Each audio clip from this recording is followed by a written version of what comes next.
I am Binu Peniel. I would love to talk to you all today about the world philosophy in the post-Christian world. How do we believe our Christian life in the post-Christian world? How do we live our life not compromising with this world philosophy and understand what is God's philosophy? God's philosophy is different from this world philosophy or our philosophy that exists in the world. Unlike many of our parents, we live in a world where influence of philosophy comes and knocks at our doors of thinking every second and every minute and every hour of our life. When I was growing up, I need to engage with my other religious friends, or I need to pick up their religious books or their philosophical books in order to influence some other philosophy to influence my mindset. But today, Facebook, Instagram, Twitter, Snapchat, Pinterest, Tumblr, LinkedIn, Google, WhatsApp, and other social and technological platforms shows and showers us with information and different convictions. Other technological platforms influence us in many other ways. It brings to us their own convictions. We have seen the shift from agricultural revolution to an industrial revolution. From an industrial revolution, we have seen the shift to a technological revolution. But today we stand from a technological revolution to a knowledge-based economy or a knowledge-based revolution. Today, anyone could be a means of influence. Being in any part of the world come to us through the touch of our finger. Instead, we go after the world.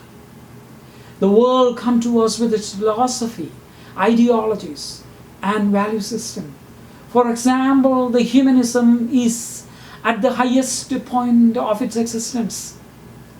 In Amazon alone, we can buy 500,000 books on self-help. Just do a search on Amazon. People believe we alone have the power within us to resolve our problems, relieve our anxieties and pains, heal our illness, improve our golf games, or get a promotion. According to the data that is available, available data, an average user logs 1.72 hours per day on social platforms, which represents about 28% of all online activities. In the US context, it is more than 4 to 6 hours an average person spend on the social platform. Philosophy is the sum of a person's belief which guide his or her actions. However, philosophy is a science, is better defined as an examination of belief or the process of thinking, one's way to a well-grounded set of beliefs. In the Western thinking, Christianity was at the center for many centuries, but now we live in a post-Christian world in the Western context. Post-Christianity is a loss of the primacy of the Christian worldview in ideologies, religious practices, and motivation of the society. There is a new emergence. This new emergence can be called post-Christians. Some of their beliefs are they no longer believe in God. They identify as atheists or agnostics, disagree with the statement that faith is a necessary factor for growth. They have no prayer life.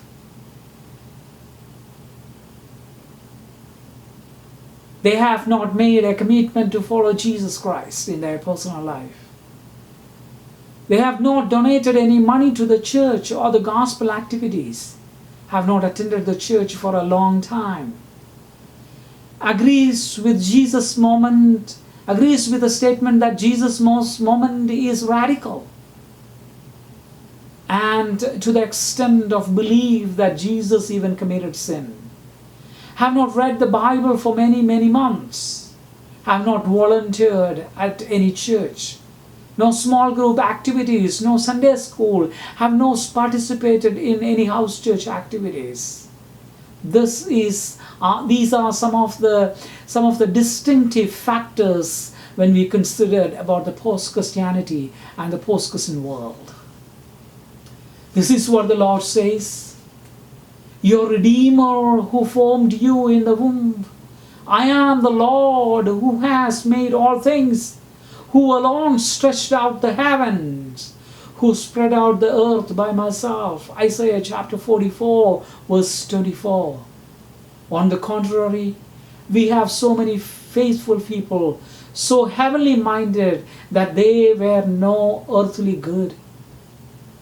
The Proverbs chapter 14 verse 12 says, there is a way that seems right to a man, but its end is the way to death.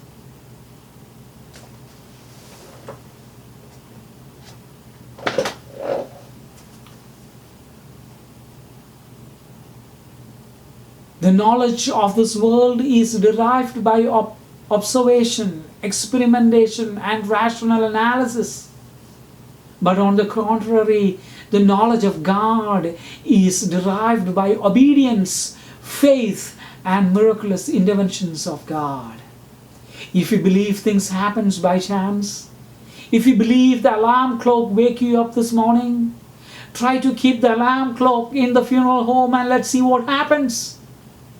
Being here in the North American context as a researcher and as a religious worker, for the last 5 years, I have witnessed people taking things for granted. We have a great deal today about our self-worth, self-esteem, self-image, and learning to love ourselves. Many psychologists focus on self-worth with a goal of simply helping people to feel good about themselves. Understanding who they are and self-worth are important aspects of emotional and spiritual stability and are a driving force within all human beings. As a human being created in God's image, we each have values, meanings, and purpose in the plan of God. Have a right concept of ourselves is biblical, but only if we keep the right focus and purpose in connection with God.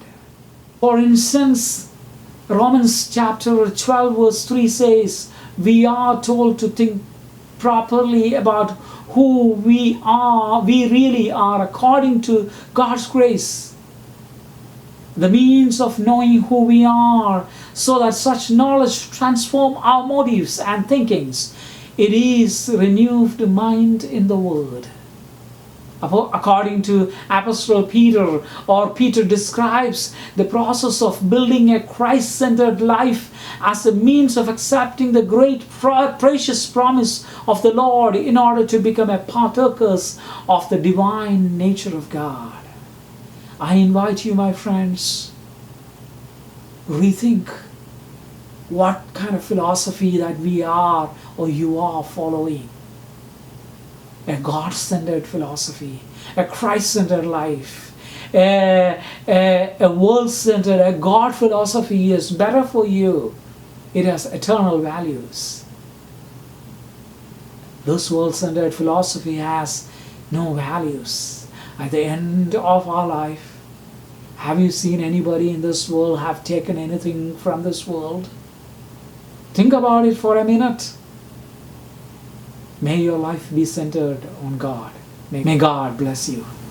Amen.